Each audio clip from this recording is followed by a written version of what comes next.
No Minutes, YouTube, toutes les plateformes de podcast. Bonjour, j'espère que vous allez super bien. Aujourd'hui, j'ai 7 conseils à t'offrir pour ton quotidien en cuisine. Tu auras aussi accès dans ce podcast aux meilleures recettes et surtout un contenu de qualité pour le plus long format jamais enregistré pour ma part en podcast. Je vais te décrire aujourd'hui ce qu'il faut manger après le sport en te proposant des exemples de repas et comment les composer. En mangeant les bons aliments et au bon moment, tu pourras améliorer les bienfaits de ton entraînement. Tu vas pouvoir prendre du muscle, tu vas pouvoir perdre du poids, tu vas pouvoir maigrir, récupérer ou progresser dans ta pratique sportive. Après le sport, tu dois donner les meilleurs aliments possibles à ton corps sans négliger ton hydratation. Reste bien jusqu'au bout de ce podcast car tu auras un bonus après mes 7 conseils. Alors tiens-toi prêt, on démarre ensemble par mon premier et sûrement le meilleur de mes conseils. 1. Tu dois t'hydrater avec une boisson de récupération. Après le sport, tu dois d'abord commencer par t'hydrater. En effet, pendant ta séance de sport, pendant ton entraînement, qu'il a été intense, long ou court, peu importe, tu as perdu beaucoup d'eau via la transpiration et la respiration notamment, et pourquoi pas vers les urines si tu es passé aux toilettes après ou pendant ta séance. Donc avant de manger, la priorité sera donc de boire suffisamment d'eau et si besoin, rajouter des sels minéraux. Par exemple, tu peux boire 500 ml d'eau minérale riche en bicarbonate, pouvant aider à tamponner un petit peu l'acidité. La quantité d'eau varie en fonction de la durée, bien sûr, de l'intensité et des conditions climatiques. Tu peux ajouter des glucides dans ta boisson, par exemple un tiers de jus de raisin et 2 tiers de ceinture, principalement si ton entraînement a été intense tout au long. Et tu peux aussi compléter ça par une dose de protéines, 20 à 40 grammes en fonction de tes objectifs, en fonction aussi de ton corps, de ta corpulence, de ton métabolisme. Et ça dans les 30 minutes après ta séance de musculation, après ta séance de sport, qu'elle soit intensive ou longue. C'est une récupération protéino-glucidique qui est très important. Tu es prêt pour le point numéro 2 ? Manger un repas dans les 2 heures qui suivent ton entraînement. Et oui, c'est quelque chose de primordial. Pour cela, tu dois manger un repas qui contient à la fois des glucides et des protéines.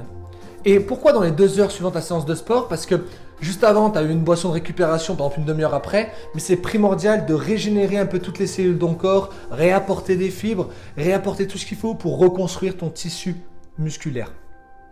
Donc, comment se compose une assiette ou un repas après entraînement ou après une compétition ? 1 tiers de glucides, quinoa, riz, avoine, sarrasin, patate douce, tu auras encore plein d'autres exemples après. 1 tiers de protéines, viande, poisson, œufs, légumineuses, tofu, viande végétale, peu importe. 1 tiers de légumes, crus ou cuits, épinards, brocolis. Tu peux encore ajouter la salade, carottes, tomates, courgettes, poivrons. T'as le choix quoi. Des bonnes graisses, avec de l'huile d'olive, de l'huile d'avocat, des oléagineux, amandes, noix. Et puis des fruits frais ou un produit laitier, un dessert, des collations. Il est très important de ne pas sauter ce repas et il est déterminant dans ta récupération et dans ta progression. Les quantités seront donc à adopter pour répondre en fonction de tes besoins énergétiques, comme je le disais au début, qui va varier en fonction de ton sexe, en fonction de ton poids, en fonction du type d'entraînement que tu viens de faire, du métabolisme que tu as. Mais ça va aussi permettre d'obtenir les bienfaits suivants. Le fait de faire ce repas-là, au lieu de le sauter et de partir te coucher à jeun, par exemple si tu fais les séances de soir. Tu vas diminuer la dégradation des protéines musculaires. Tu vas du coup augmenter la synthèse des protéines musculaires, une croissance. Tu vas pouvoir restaurer les réserves de glycogène, améliorer ta récupération et bien sûr tu peux perdre du poids parce que principalement des graisses si tu consommes moins que tu en as besoin. Ça c'était les 2 premiers points et tout de suite on va faire le point numéro 3. Tu es prêt ? Point numéro 3, privilégier les glucides complexes. Mais pourquoi ? Alors, les réserves de glycogène que tu as dans ton corps sont utilisées comme carburant pendant l'exercice. Et la consommation de glucides après ton entraînement permet de reconstituer tout ça. Donc, la vitesse à laquelle tes réserves de glycogène sont utilisées dépend de ton activité. Par exemple, sur des sports d'endurance, on a tendance vraiment à utiliser beaucoup plus de glycogène que sur une séance de musculation. Alors, voici une liste juste en dessous que je vais te partager, que je vais te dire, que j'ai noté moi de mon côté, de glucides complexes que tu peux manger vraiment tout de suite après ta séance de sport dans les 2 heures. Pâtes complètes, al dente comme on dit souvent, Ensuite, du riz complet ou basmati, patates douces, quinoa, lentilles, flocons d'avoine, sarrasin, pommes de terre, pain complet, pain à l'épeautre et aussi du pain de seigle. Franchement, je te conseille d'éviter tout ce qui est glucides simples, principalement les céréales et les sucres raffinés. Leur consommation doit vraiment rester occasionnelle. Par contre, pendant un entraînement difficile ou une compétition, tu peux. D'accord ? Derrière ça, en effet, consommer beaucoup trop de céréales ou de sucres raffinés, ça peut conduire au développement de maladies un peu métaboliques, comme une résistance à l'insuline ou un diabète un peu de type 2. Donc, enfin, vraiment, ces sucres raffinés potentiellement peuvent augmenter l'inflammation et favoriser du coup une prise de poids. Donc, pas tout le temps, tu vois, vraiment très très léger. On a fait 3 conseils. On est au début de ce podcast, vraiment j'ai plein de valeurs à t'apporter. Je ne sais pas à quel moment tu écoutes ce podcast, c'est le matin, c'est l'après-midi, le soir, dans ta voiture, dans ta chambre, je ne sais pas si tu es en x2 ou au ralenti. En tout cas, j'espère que tu prends des notes parce que je te donne mon maximum aujourd'hui et j'ai encore plein de conseils à t'apporter. On n'est même pas à la moitié de ce format podcast. C'est un format long. Aujourd'hui, j'ai plein de choses à te donner. Tu es prêt pour le 4e conseil ? Ok, manger suffisamment de protéines. Bah oui, c'est logique. C'est logique, mais il faut y penser. Les protéines aident vraiment à réparer les tissus qui ont été endommagés pendant ta séance de sport. Les protéines, avec tous les acides aminés qu'elles comprennent, sont vraiment là pour reconstruire ta fibre musculaire. Il faut consommer du coup une quantité adéquate de protéines après un entraînement qui va fournir à ton corps tous les acides aminés dont il a besoin pour pouvoir réparer et reconstruire ces protéines endommagées. Alors, les sources de protéines que tu peux manger après le sport, il y en a plein, je vais te les citer. Tu as la viande blanche, poulet, dinde, porc, etc. Tu as aussi les œufs bio, bien sûr élevés en plein air, ce sera quand même mieux. Ensuite, tu as les poissons gras, saumon, sardines, maquereaux. Tu as aussi tout ce qui peut être de type viande rouge, alors bio, par exemple issu d'animaux nourris à l'herbe, c'est quand même beaucoup plus agréable aussi. Tu as tout ce qui est tofu, tout ce qui est légumineuse avec les lentilles, les pois, les haricots, enfin bref. Pour prendre de la masse musculaire comme pour la maintenir, un apport quotidien total en protéines doit être de l'ordre de 1,2 à 1,4 g par kilo de poids de corps. Ok, tu peux même monter jusqu'à 2 et tu peux monter en compétition jusqu'à 3 g par kilo poids de corps. Ok, mais vraiment, tu dois privilégier les sources de protéines de qualité avec une valeur nutritive qui est élevée. Alors ainsi, éviter la consommation de viande par exemple transformée telles que les saucisses, les steaks, tels que aussi les jambons blancs, jambons de poulet, charcuterie.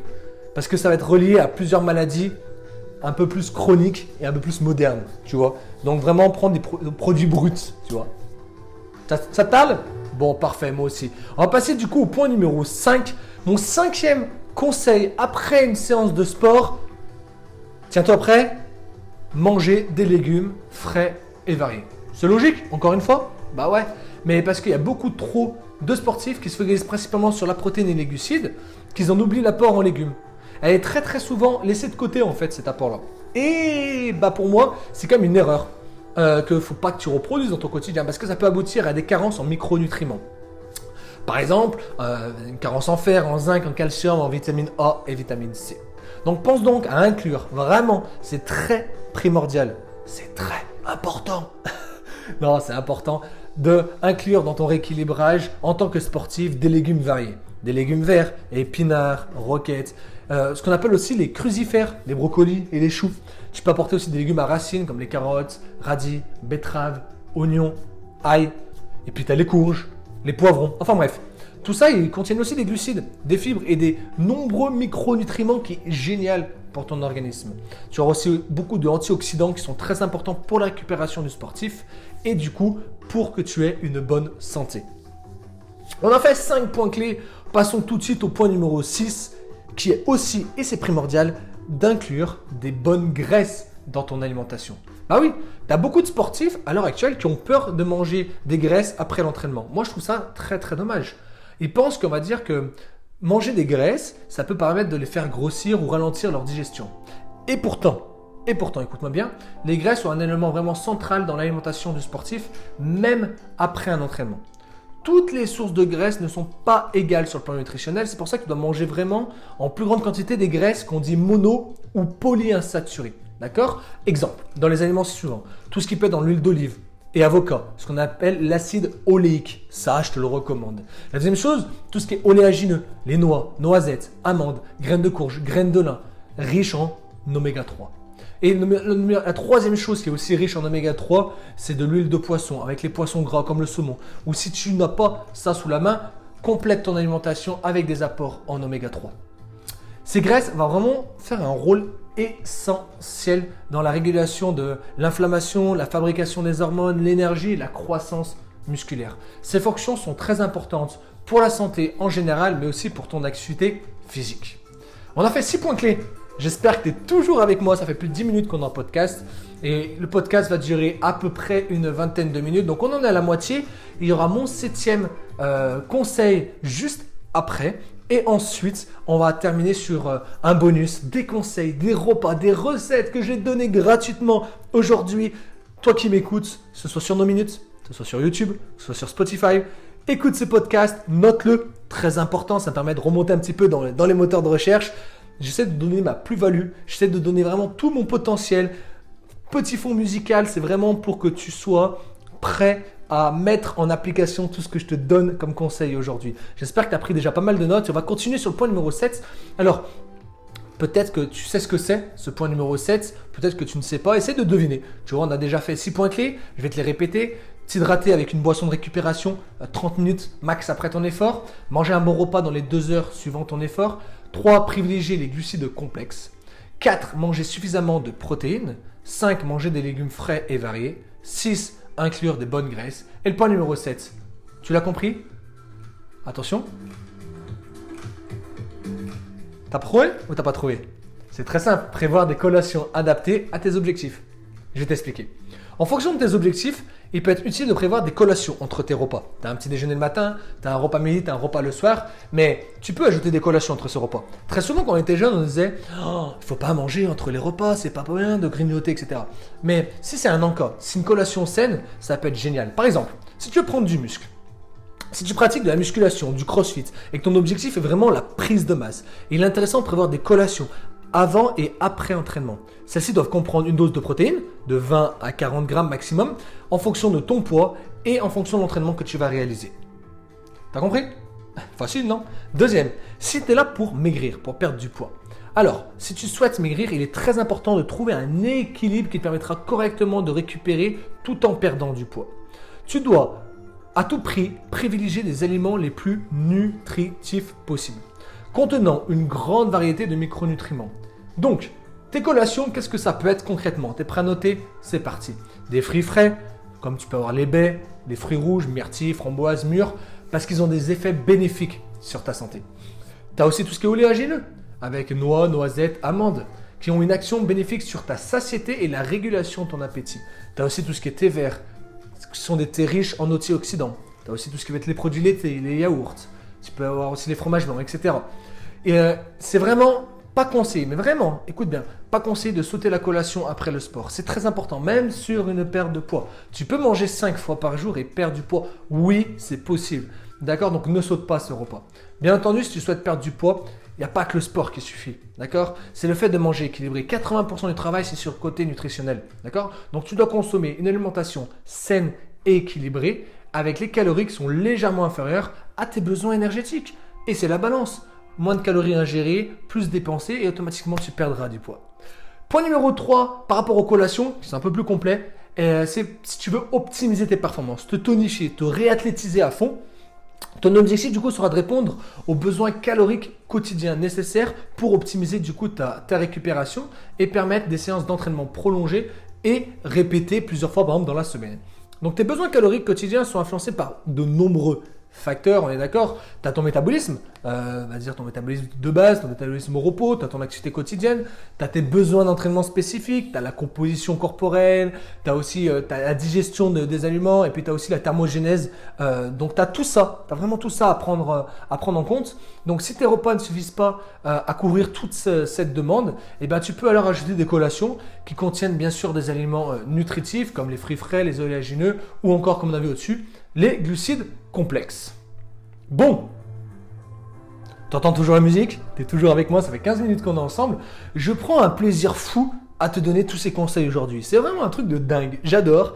te partager vraiment tout ça, te donner, comme je viens de faire actuellement, mes 7 meilleurs conseils. Je viens de t'offrir 7 conseils pour améliorer ta récupération, des conseils pas forcément sportifs, mais plus des conseils culinaires, des conseils en cuisine, sur ton hydratation, des conseils de choses que tu dois faire juste après ta séance de sport. Ok, ça, c'est vraiment tous mes conseils. Ça fait 15 minutes qu'on est ensemble, j'espère que tu passes un bon moment et c'est pas terminé. Tu sais quoi? On va partir sur le côté bonus parce que tu es encore là au bout de 15 minutes. J'ai envie de t'offrir des exemples de repas après le sport. Que t'en dis-tu? Que tu fasses le sport le matin, que tu fasses du sport l'après-midi, que tu fasses du sport le soir, je vais te faire exactement une récupération si tu fais du sport, peu importe aux horaires où tu le fais. Donc tiens-toi prêt, petit coup musical. Prêt? Allez, let's go, on enchaîne. Quelques exemples de repas à prévoir pour bien manger après le sport. Que ce soit le matin, le midi ou le soir, tes portions soient adaptées bien sûr en fonction de tes objectifs. Imaginons que tu veux manger quelque chose après ton sport le matin. Imaginons que tu as fait du sport le matin, à jeun, tu es parti courir, tu rentres, que dois-tu faire? Alors, choisis parmi les options suivantes pour faire un petit déjeuner complet et équilibré. Première possibilité, un bol de flocons d'avoine, myrtilles, noix, amandes, fromage frais. Deuxième possibilité, des tartines de pain complet avec des œufs brouillés, avocats, tomates séchées. Troisième possibilité, des tartines de pain au seigle avec du beurre d'amande et des bananes. Ou bien sûr du beurre de cacahuète aussi tu peux. Quatrième possibilité, celle que je kiffe, celle que je fais au quotidien, des smoothies, des pancakes, des bowl cakes. Vraiment, ça c'est incroyable et tout ça tu peux le découvrir d'ailleurs sur le compte Instagram NoPlazA2, NoPlazA2. D'accord, tu iras voir, il y a plein de conseils de repas, de recettes, des brunchs, des pancakes, enfin bref. De quoi faire un super petit déjeuner sucré, mais peut-être que tu es salé, donc saumon, patates douces, poulet, riz. Voilà ce que tu peux prendre après une séance de sport le matin. Maintenant, imaginons que tu es plus sport pendant le temps de midi. Et qu'est-ce que tu dois manger? Tu dois choisir parmi les options de déjeuner suivants. D'accord? Je vais te donner des repas maintenant. Un poulet grillé aux légumes avec du riz complet, c'est pas mal ça. On est sur des omelettes, avocats et tartines de pain grillé. On peut faire saumon, patates douces et courgettes. Sandwich de thon, avec du pain complet bien sûr, salade et tomates. J'ai encore 2 exemples à te donner. Par exemple, avec du tofu gris, tu peux faire des légumes sautés, soja, curry et du riz rouge. Et puis, cette recette, j'aime bien aussi la dernière, c'est une salade de roquettes, lentilles, quinoa, avocat, betterave, carottes et huile d'olive. Voilà mes conseils pour les sportifs matinaux, les sportifs du temps de midi et pour les sportifs du soir. Qu'est-ce qu'on peut bien manger? Alors, j'ai encore 5 recettes à te donner. 5 recettes à te donner si tu es plutôt sportif du soir. Imaginons que tu as fait ta session de 20h à 22h, tu prends ta récupération et ensuite, par exemple, tu peux te faire une salade de thon, de tomates, de maïs et d'haricots rouges ou lentilles, riz complet et brocolis. Tu peux aussi faire une soupe de légumes, c'est bien aussi. Alors on arrive en période hivernale, une soupe de légumes avec 2 œufs durs et un bol de quinoa. Tu peux aussi mettre du jambon blanc, courgettes et riz complet. Et sinon, si tu es plus vegan, végétarien, je te propose un steak végétal avec des patates douces et des épinards. Qu'en dis-tu? Avec tout ça, ça m'ouvre l'appétit quand même. Bon, on va peut-être clôturer ce podcast. En tout cas, moi, je kiffe, franchement. Presque un podcast de 20 minutes et encore, on n'a pas terminé. Il me reste encore 5-6 minutes parce que j'ai encore plein de choses à te partager. Mais franchement, c'est quelque chose, un format long que j'aime bien. Donc, n'hésite pas à me dire sur mes réseaux sociaux, Feed by Seb, si tu préfères du format court, si tu préfères du format long. Si en tout cas, tu aimes bien on va dire ce que tu entends à l'heure actuelle, le fond sonore. J'ai acheté un micro pour l'occasion, donc c'est quand même incroyable. Mais bon, trêve de plaisanterie, on continue. Parce que, bon, maintenant que je t'explique un petit peu ce que tu peux manger après le sport, qu'est-ce que tu peux manger après le sport pour maigrir? Bah oui, je te ferai après quoi manger après le sport pour prendre du poids, mais maintenant vraiment, là tu es en perte de poids. On va dire tu as 5, 10, 15, 20 kilos à perdre, excuse-moi. Et du coup, tu veux savoir quoi manger. Donc après ton sport, tu dois manger un repas complet. Bon, ça, je te l'invente pas, je te l'ai déjà dit plus tôt, ça c'est plutôt simple. Regarde maintenant ton assiette. La moitié de ton assiette, apport en légumes. Un quart de ton assiette, apport en glucides lents, complets, comme le quinoa ou le riz complet. Un quart de protéines maigres, poisson, poulet, dinde. Moitié légumes, un quart glucides, un quart protéines. Et tu dois aussi être assez hydraté en buvant une bonne quantité d'eau. 1 litre d'eau pour 30 à 40 kg de poids de corps. Tu fais comme moi 80, 100 kg. Je dis 80 mais 100 kg, tu dois boire 2,5 litres, 3 litres d'eau par jour. Pour maigrir, tu dois essayer de manger au moins dans les 2 heures qui suivent ta séance d'entraînement. Ça, je te dis juste au début, d'accord? Parce que ça va te permettre de perdre du poids. Bien sûr. Car en effet, Pour que tes entraînements brûlent des calories, ils vont te donner faim. Ça, c'est logique. Et si tu manges tard, tu risques de rendre ta faim encore plus intense et donc de trop manger. Essaye vraiment de prévenir les fringales qui poussent à manger plus que tes besoins habituels et ça va te faire des mauvais choix alimentaires. Donc manger après le sport, particulièrement des protéines et des glucides, est très important pour reconstruire ces muscles-là.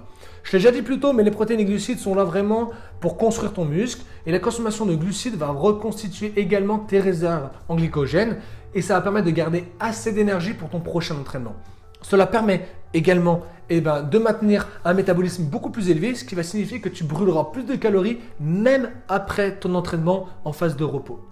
Donc si tu prives ton corps de carburant après une séance d'entraînement, cela prive également le gain musculaire que tu peux avoir et métabolique. Et du coup, ça a des effets sur ta perte de poids qui vont avec plein d'autres conseils que je vais pouvoir te donner juste après. Mais du coup, il est très important de prendre des bonnes habitudes pour favoriser cette perte de poids. Et pour éviter la prise de poids, du coup, qu'est-ce qu'on peut faire? Alors déjà, les habitudes alimentaires pour maigrir, les bonnes habitudes alimentaires pour maigrir, ce sont des petits changements simples qui peuvent modifier vraiment l'environnement alimentaire pour maigrir plus facilement. Donc déjà, essaye de préparer les repas à la maison et de les emporter. Des petits conseils. Consomme des aliments naturels, non transformés, non industriels. Apprends à manger à ta faim en adoptant des tailles à ta portion. Apprends à reconnaître les teneurs en calories des aliments et des plats pour adapter les quantités. Ensuite, stop le tabac. Facile à dire, mais moins facile à faire. Mais vraiment, essaie de stopper ton tabagisme et réduis ta consommation d'alcool. Consomme des aliments riches en fibres et évite de faire tes courses lorsque tu as faim. Tu es censé passer dans tous les rayons et tout acheter. Donc limite ça. Ok ? Et les habitudes alimentaires qui peuvent favoriser le surpoids, c'est manger peu ou pas de repas à la maison, tu vois, souvent dehors. Opter des aliments industriels riches en graisse, en sucre, en calories, des repas tout préparés, des sandwichs en boulangerie. Opter pour des collations riches en matières grasses provenant de distributeurs automatiques, les fast-food. Tu connais, hein. Bien sûr, si tu ne vas pas prendre un minimum de temps pour préparer tes repas, c'est aussi une cause qui peut favoriser ton surpoids. Et la dernière chose, c'est consommer des repas, beaucoup de fast-food, comme je disais, des restaurants ou des buffets à volonté. Bon, on a vu nos 7 points clés, on a vu le bonus, je t'ai donné des exemples de repas après le sport, je t'ai expliqué comment manger pour maigrir et on termine vraiment pour comment manger après le sport. Si tu veux prendre du muscle, oui, on va terminer là-dessus, non? Allez, c'est parti. On va terminer court sur comment prendre du muscle, vraiment. En réalité, l'apport énergétique a un effet prépondérant sur la capacité à développer ta masse musculaire. Donc, il faut donc éviter les restrictions caloriques qui va du coup induire une diminution chronique de la synthèse des protéines musculaires. De plus, un surplus calorique, même en l'absence de musculation, c'est un puissant stimulateur de ton anabolisme musculaire. Donc, ça va te faire prendre du muscle. Ok ? Donc, maintenant, si tu souhaites vraiment maximiser ta croissance musculaire tout en minimisant la prise de masse graisseuse, on est d'accord, tu dois assurer que tu consommes suffisamment de calories. Ainsi, il peut être pertinent de viser un surplus calorique en allant de 200 à 400 calories par jour. En termes de protéines, un apport de 1,2 à 2 grammes par kilo de poids de corps, vraiment à consommer chaque jour. Tu dois manger 3 à 6 repas par jour, avec dans chaque repas contenant 0,4 à 0,5 grammes par kilo de poids de corps de protéines et consommer des repas avant et après ton entraînement. De plus, tu as besoin suffisamment de glucides pour faire de bons entraînements et améliorer du coup ta performance à la salle de sport ou peu importe le sport que tu fais. Mais tu dois également avoir besoin suffisamment de graisse parce qu'elles vont permettre de maintenir ton niveau d'hormones et de santé globale. Tu peux consommer entre 0,5 et 1 g de graisse par kilo de poids de corps par jour. Et enfin, tout le reste de tes calories, en retirant les protéines, proviennent des glucides complexes, de préférence tout ce qui est céréales, tout ce qui est légumes et tout ce qui est fruits. J'espère être assez complet sur cette prise de masse après ta session de sport ou qu'est-ce qu'il faut manger quand tu es sportif. C'était un podcast beaucoup plus long. On était là pour partager un petit peu mes conseils en cuisine, quelques petites recettes. J'espère que ça améliorera ta santé, ça améliorera ta récupération musculaire, ça améliorera vraiment ton quotidien. En tout cas, c'est vraiment officiellement le plus long de mes podcasts. On va arriver à 25 minutes de podcast, mais j'étais tellement heureux de le faire. tellement content que de l'avoir fait, réalisé et d'un seul coup en plus. J'ai pas pris de pause, maintenant j'ai très soif donc du coup je vais aller boire. Mais ce que je voulais dire c'est que j'ai vraiment donné à fond, j'ai tout donné pendant ces 25 minutes pour que tu aies le plus de compétences possible. En tout cas j'espère que tu as aimé, que tu es encore en train de m'écouter. Si c'est le cas, pense à noter ce podcast. 5 étoiles me ferait énormément plaisir et viens me voir sur les réseaux. Mon nom c'est Fit by Seb et je serai très ravi de répondre à tes questions. En tout cas, on se voit très vite. C'était Sébastien. Ciao, ciao mon ami. À la prochaine.